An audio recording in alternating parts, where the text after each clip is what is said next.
I don't remember when I found out that there's going to be a new Star Wars trilogy, a prequel trilogy that is. But it may have been the June 1994 issue of Sci-Fi Universe magazine, the first issue. I was in Walmart in Harrisburg, Illinois, and spotted this, and I just saw the Millennium Falcon and, read the cover and had to have it. I bought the next couple of issues of Sci-Fi Universe magazine. I don't remember why I stopped buying it. I don't remember if Walmart stopped carrying it or what the deal was, but this was my first and probably main source of information about this prequel trilogy.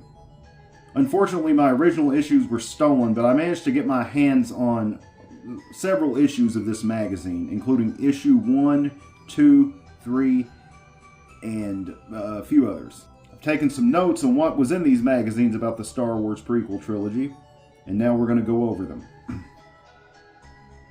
Issue 1. It was originally supposed to come out May 25th of 1997, or at least that's what they planned on doing. In fact, the top corner of this magazine during the pages pertaining to the prequel trilogy say countdown to 97. The magazine states that one of the main holdoffs on doing this prequel trilogy was to wait for the technology to be cheaper. Before I get going any further, I want to say that some of this information comes from interviews from George Lucas from as far back as the 80s. The information I'm going to give you from these magazines is very speculative. The point is, I just want to talk about my experience in learning about the prequel trilogy before it actually came out. It says that the Young Indiana Jones Chronicles kind of put Lucasfilm in a financial hurt, and also that Star Wars would be guaranteed income. At the time, ILM was Lucasfilm's only consistently profitable division until recently. All Star Wars licenses agreements expired December of 1996, regardless of when signed. Lucasfilm coordinated its licensed books and comics for narrative continuity. There's a heavy emphasis on CGI being mentioned in this first issue. Here's where we get into some quotes from Lucas that are from older interviews. Lucas said the Star Wars saga takes place over 55 years. He had treatments for all 9 movies.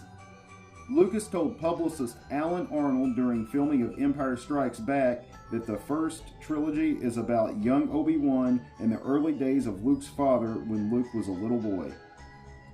Empire came out in 1980, so that goes back quite a ways. It's speculated that Lucas may not use chronological storytelling, cutting back and forth between 2 different time periods. Filming to where he can bounce back and forth, and that going back and forth, each part of the story will complement each other or highlight each other, however you'd want to say it. Lucas told Starlog in 1981 the first trilogy won't be much of an action adventure. Okay, well, that obviously changed. There was a Return of the Jedi cutscene. It happened right after Obi-Wan told Luke that Leia was his sister, where Obi-Wan goes into detail about Leia's adoption, how she became Princess Leia, but Princess at that time was a meaningless title because Alderaan was already a democracy. It also says that Obi-Wan's brother was Owen. It said that I took you to go live with my brother Owen on Tatooine. Issue 3 of Sci-Fi Universe magazine. Screenwriter and director Frank Darabont was asked by Lucas if he would be interested in writing one of the new Star Wars movies. Darabont said that Lucas was going to write outlines to the new movies and send one to him and one each to 2 other directors, and then they were going to write treatments or scripts and then send them back to Lucas to have him approve them or add things to them or finish them or whatever. I put down that Lucas now said Star Wars won't be out in 97. I think it meant 98 because I remember reading that. And then the top corner of the magazine pages switched to countdown to 98. Lucas was supposedly interested in Kenneth Branagh. I hope I said that right. Kenneth, if you're watching, I doubt you are, but I'm sorry if I butchered your name. But Lynn Hale, the public relations person for Lucasfilm, said it was only a rumor. Fox was not guaranteed the distribution rights at this point for the new trilogy. There was a rumor going around that Mark Hamill was lobbying to be Anakin Skywalker, but that proved to just be a rumor. In this issue, we have a George Lucas timeline. It spans basically the entire period of Star Wars, but when we start getting into the 90s, and there's a lot of talk about the prequel trilogy, there's nothing much new said other than in 94, 95, it was going to be out in the next 5 to 7 years or a couple years. Nothing too important. So after these magazines came out, in 95 we got the THX remasters on VHS. And that was the first store-bought Star Wars my family ever had. I always had them recorded off TV. Because I knew this prequel trilogy was coming out, I watched the scenes of Obi-Wan talking to Luke about the Clone Wars and Anakin Skywalker to death. I hung on to them. I watched these THX tapes like crazy. To the point that by the time that the 1997 special editions came out, I went to go see A New Hope in the movie theaters and was bored about halfway through it. I did not go see Empire or Jedi. I wish I would have now. But also, these were the years when I was kind of getting out of nerdy things and was playing guitar and really focusing on music, so Star Wars kind of went to the back burner. Fast forward to 1999, right before Phantom Menace comes out, people were waiting in line for days for tickets. I want to say one news report even said a month. The crowd was large but civilized. People in line for tickets brought the usual items to pass the time. Games like Star Wars Monopoly, magazines, and lightsabers. This is a Greyflex flash tube. It's an antique piece of camera equipment, and all they did to make the lightsaber for the original Star Wars was add the script material to it, a clip, and calculator bubbles. Some fans have waited their whole lives to see a Star Wars movie on the big screen. So waiting 8 to 10 hours in line for tickets is no big deal. My dad tells me how it was so cool and everything. He tells me it was the greatest thing to just stand in line for hours and hours, and it was like the highlight of his life. And I just thought, you know, this is the biggest thing that's happened in my generation so far. Has standing in line turned out to be the highlight of your life?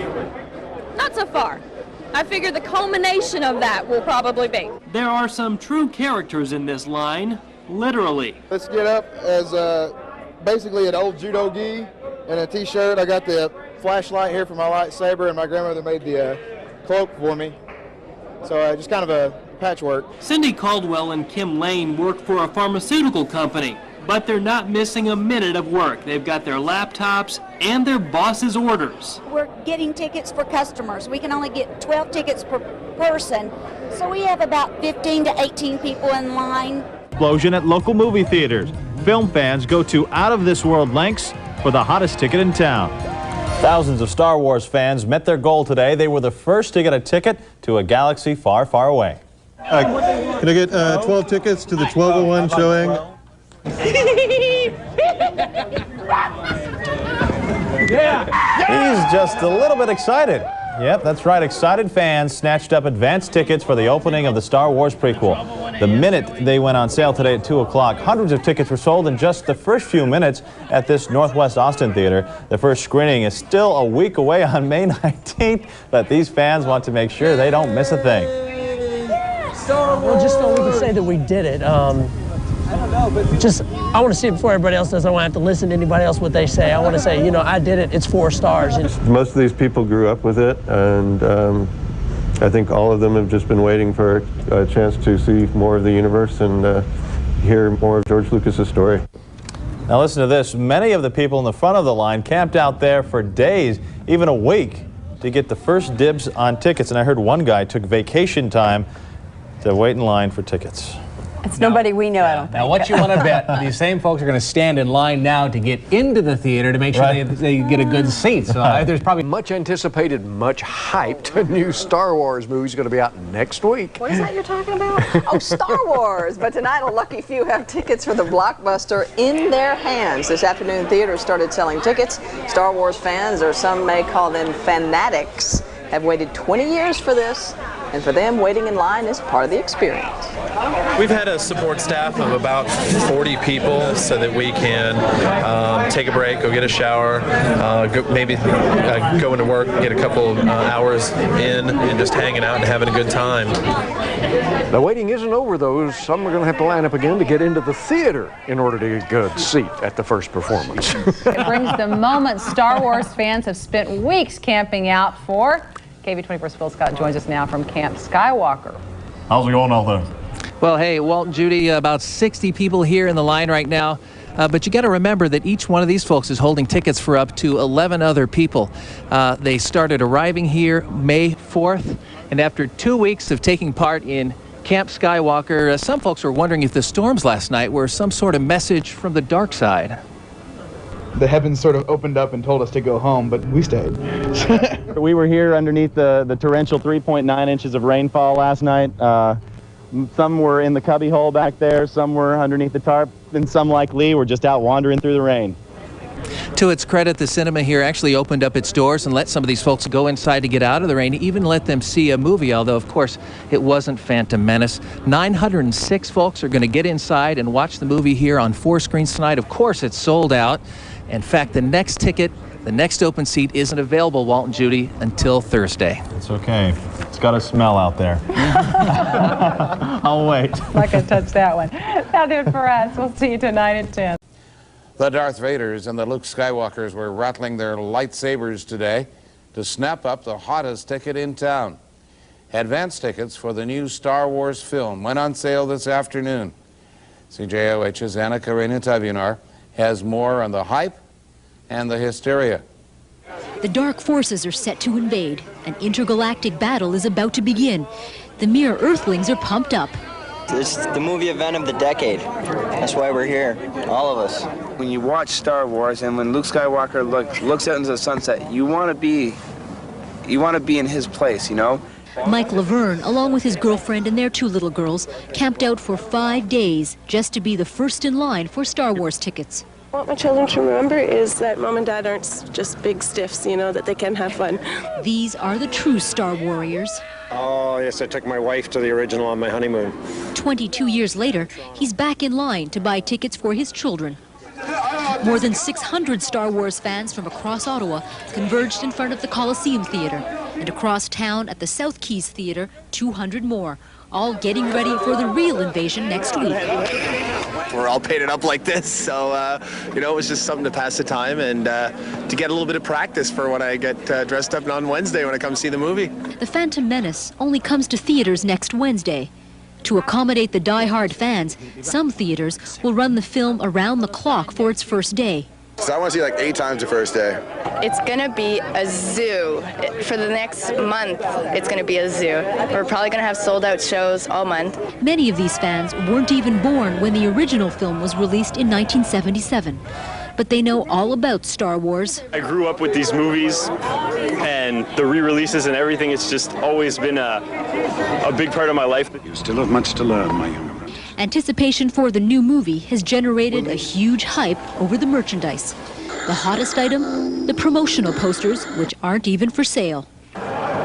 When movie tickets went on sale at 3 o'clock this afternoon, Mike Laverne was ready. He spent $100 for 10 tickets. He plans to be the first in line once again for the screening next week. Anna Karina Tabunar, CJOH News. I'll never forget the day I went and saw it. Actually, it was a midnight showing, but it was not the debut night. It was, I don't remember when it was, but I'm almost positive it had been out for just a little bit. There wasn't hardly anyone else in that movie theater, and I walked out of there saying to him, that did not seem like a Star Wars movie. May 25th, 1999 was around the time I was graduating high school. When Revenge of the Sith came out, I was 24. A lot of things happened in my life between the ages of 18 and 24, as I'm sure that's the case with a lot of people, if not most people. These movies are a big nostalgia piece for me. I've only seen The Phantom Menace a handful of times. Before I went back to review it a couple of weeks ago, I could think of 5 times for sure that I knew I'd seen it, because I have always hated this movie with a passion. I think the only reason I'm starting to appreciate it more is because of how bad I hated The Last Jedi even more. But I'm not going to ruin my final thoughts on the film right now. Here's my play-by-play of The Phantom Menace.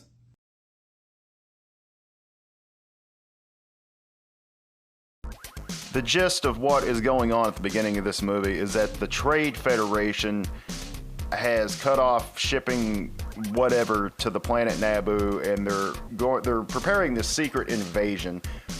The Emperor is who's behind all this. And in the later movies, we hear about separatists. Well, the Trade Federation and the separatists are all in cahoots with each other. But I never really paid that much attention to that stuff. All I knew was that there was some shady stuff going on and the Emperor was behind it. There were two battling forces, the Republic versus the separatists or the Trade Federation or whatever. That part was never that important to me. One of my biggest fears when I went to go see this movie was that the technology and the ships and everything would look newer than in the original trilogy, which of course does happen later on in the film. Right now, I think it resembles an original trilogy movie, more or less. The inside of this space station reminds me of a space station that would have been in the original trilogy. Alright, Qui-Gon Jinn.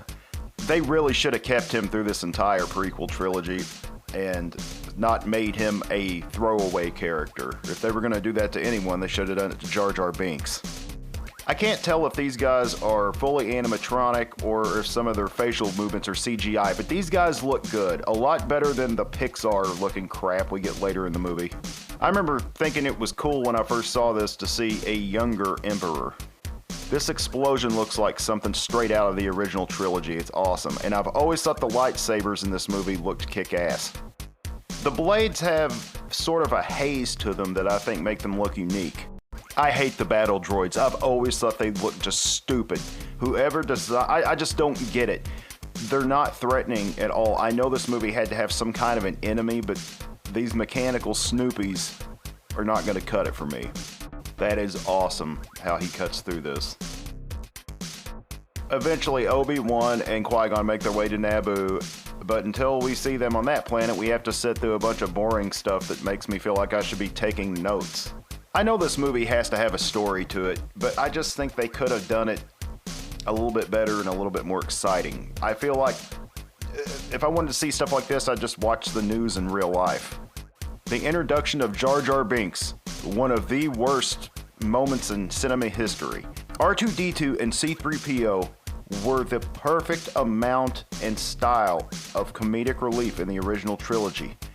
Jar Jar is way too much like a cartoon, and the fact that he's CGI just really pushes the cartoon thing over the top. An underwater city, that's pretty cool. In Empire, we had a planet of snow, Tatooine's a desert, the moon of Endor was a forest, and now we get something underwater. That's a pretty cool ship design with the spinny things on the back. And this ship is really sleek looking. It's what I was talking about before about the technology and the ships looking better than they do in the future of the Star Wars universe. However, I have made peace with this because it really helps show how dystopian and junked out the future in the Star Wars timeline really is. I really like Watto. He's such a scumbag. And now we get to meet Anakin. I really feel bad for the kid who played Anakin because he got a lot of hell for this part, and he was just doing his job. I personally don't see what's so bad about him. I mean, he's a kid playing a kid. I've always thought it's really cool how C-3PO is not finished being built yet. I just wish in one of the movies they would have showed how he was completed. I know we all know what he looks like. I just would like to have seen the process. I don't mind the whole immaculate conception thing because it just shows how special Anakin really is. What I don't like is bringing midi-chlorians into the Star Wars universe. I like it better whenever the Force was something spiritual that just about anyone could get a hold of. Maybe there were some things that would make someone more Force sensitive, but it sure as hell wasn't midi-chlorians. Here we have more terrible humor written in for Jar Jar Binks. This is just so cartoonish, I can't stand it. And I can't stand this cartoon-looking guy either. Here's yet another Pixar-looking character. No matter how many times they try to do it, they just cannot make Jabba the Hutt look good in CGI. I know there's two different versions of him in the A New Hope special editions. I don't know how many different versions there are of him in this because I don't care enough about the prequel trilogy to be choosy about which version I'm watching. I know the pod race scene is basically to showcase Anakin's flying skills, and I don't dislike this, but I often wonder if there could have been a more time-efficient way to show his piloting skills. To me, this is kind of just filler. There is a point to it, but I think they could have shown something better. But it's not bad. I'm not complaining too bad about it. We get to our first lightsaber scene with Darth Maul, and it's a brief but cool scene. Darth Maul is arguably the best thing about this movie. I remember being horrified at the way Yoda looked the first time I saw this movie and was hoping for so long they would replace him with the CGI Yoda, and thank God they did. If you didn't know before that E.T.'s species makes an appearance in this film, now you do. This is where the prequel trilogy really takes a turn for the worse as far as special effects, because from here on out, it is a CGI shit show. This movie started out pretty strong. It had practical effects and CGI, and it looked like an original trilogy movie. For the most part, at least in my opinion. And from here on out, every one of these movies looks like a video game, or as I've said before, a Pixar film. And what's with these shields? In the original trilogy, shields were invisible. In this one, you can see them. That's what I was saying about the technology being better in these than they were in the original trilogy. However, I suppose one could make the argument that the original trilogy shields are so advanced that they're invisible. Here we get a nice action-packed sequence full of lightsabers and blasters. In my opinion, this is an iconic moment. Before this, we'd only gotten one-bladed standard issue lightsabers. This showed the potential for so much more when it comes to lightsabers. This is arguably the highlight of the movie. This lightsaber fight is pretty awesome. I understand that the Gungan army had to be used to defend Naboo, but after this, we really don't see them anymore in the other movies. I mean, a little bit, but not enough to justify their importance in this one. You'd think that they would have a battle like this take place with someone who would be important throughout the entire prequel trilogy. This scene, in my opinion, is a much better way to show Anakin's flying skills than the pod race is. Why it was chosen to waste Qui-Gon Jinn, one of the two best characters in this movie, is beyond me. I think he should have been through the entire prequel trilogy. I may have mentioned that already, I don't remember. And I feel the exact same way about Darth Maul. What a waste. He should have been the Sith apprentice through the entire prequel trilogy, and then Darth Vader should have killed him and took his spot in Revenge of the Sith. Qui-Gon gets the Darth Vader funeral pyre treatment. I always wondered why Qui-Gon didn't disappear like Obi-Wan did and like Yoda did, and it's probably explained somewhere out there in Star Wars lore, I just don't know. There's a big celebration and award ceremony, whatever you'd like to call it, that heavily mimics the end of the original Star Wars, and then it's over.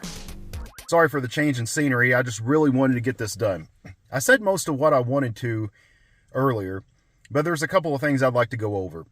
I think the events of Episode 2 should have been Episode 1, with the exception of having some of the more important parts of Anakin's childhood being put in there, such as how he was born, the midi-chlorians, as much as I don't like those, him building C-3PO, the scene showing him being a great pilot.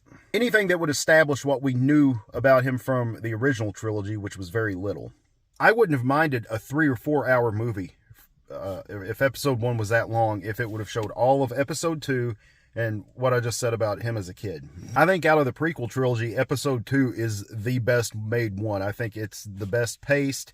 It has the most crucial bits of the story, in my opinion. I think that Episode 3 had a lot of garbage in it, and all the important stuff was rushed toward the end. But those movies are for other reviews.